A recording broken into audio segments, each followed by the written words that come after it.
Today, I was on a long hike, like a 10.5 mile hike. And at one point, I was hiking behind a guy who I thought was wearing a kilt. And it turned out, as I got a little bit closer, he was. And I can only describe it as a tactical kilt. It was a brown, like a solid brown, like an army brown kilt. And then it had like cargo pockets all over it. I was so fascinated by this. First of all, good on you for wearing a kilt on a massive hike, but also, is that comfortable? Like, I had so many questions for this guy, but you know what I'm Googling after I make this video. Hey everybody, it's Dan. Welcome back to Dan Martin Likes You. It has been, I think, a few weeks since I made a video. There's a couple of good reasons for that. One is I've been serving on jury duty here in Los Angeles. I was on a civil trial.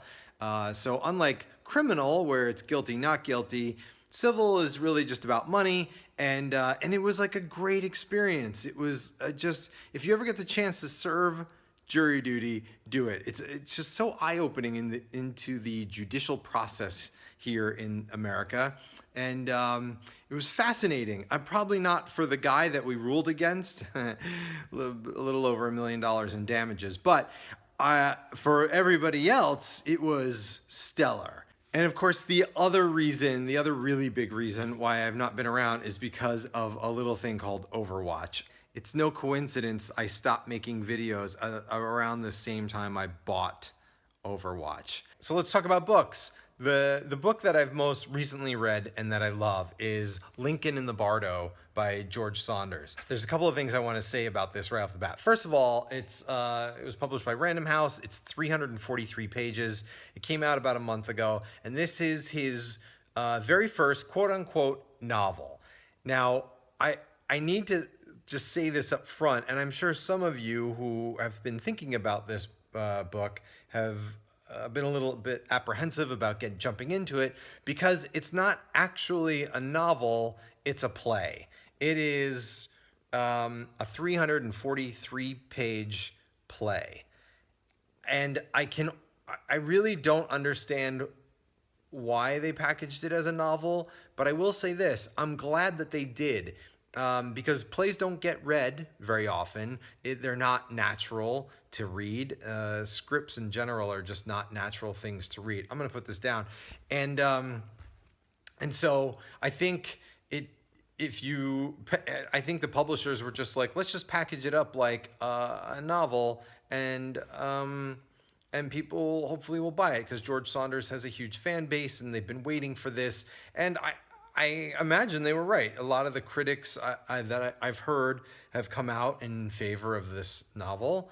And so I hope that doesn't dissuade anyone from reading it. I highly recommend this book. So I just want to say Bardo is Latin. I think it's Latin for purgatory. So Lincoln in the Bardo is Lincoln in purgatory, and the Lincoln in question is Willie Lincoln, who was the young son of Abraham Lincoln and Mary Todd Lincoln. And the book takes place in 1862 at the maybe Oak Hill Cemetery in Georgetown in the Washington, D.C. area.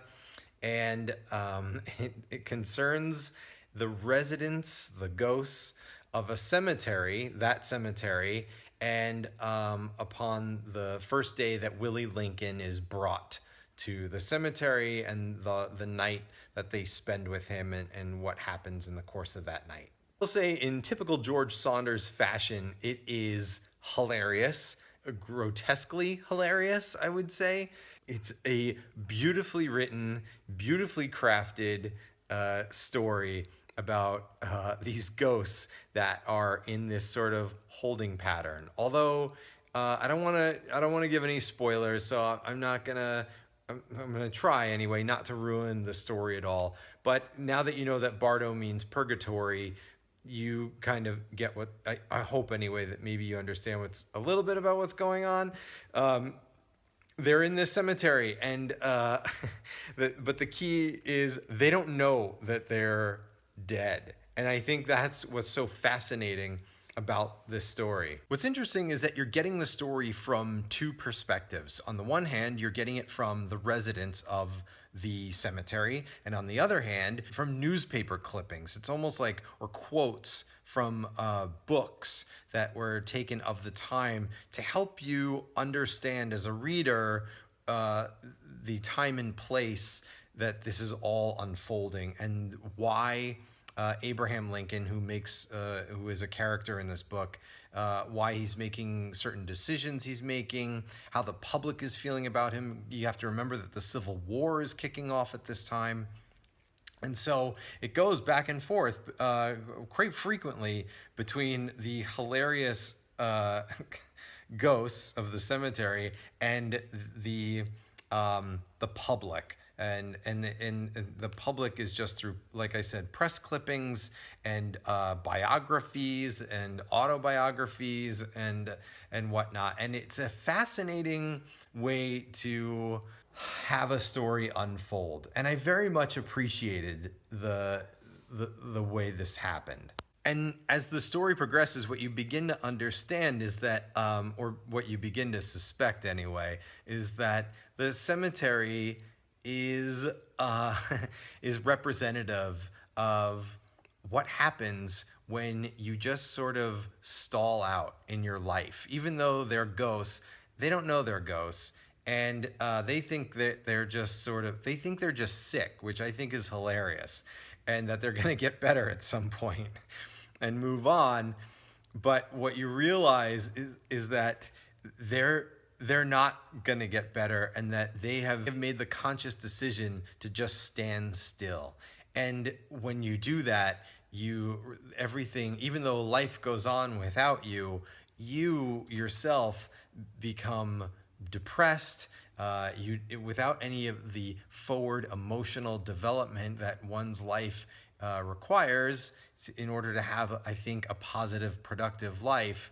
You wind up just going around in circles. And then, of course, George Saunders, like, hilariously shows you what happens to a group of people who just live their lives in these very standstill fashions. That's all I'm going to say about the story, because to say any more would really ruin it. And so I hope, if you're a George Saunders fan, I really hope you jump into this. If you're not a George Saunders fan, or if you're like a little bit apprehensive about the book, don't let the structure of this 343-page 2-act play dissuade you from jumping into it. For me personally, it took only, like, honestly, about 10 to 20 pages, and I was just in. You just forget about the structure. You forget about the way that it's laid out on the page. And by the way, because it's a play, you literally could read this whole thing in a day. I mean, it took me a while because I was reading something else and Overwatch, but you could read this in a day. So 3 out of 3 cats, hands down. That's it. I hope you guys have a great rest of the weekend, and hopefully I will see you guys next week. By the way, if you've read Lincoln in the Bardo, please let me know what you thought of it. I love hearing other people's opinions about the books that I've read or am currently reading. So please leave a comment below and let me know. And next up will be maybe Mother Night by Kurt Vonnegut. That's what I've started reading. So we'll see. Maybe that'll be the next video. All right. Have a great week. I'll talk to you guys soon. Bye.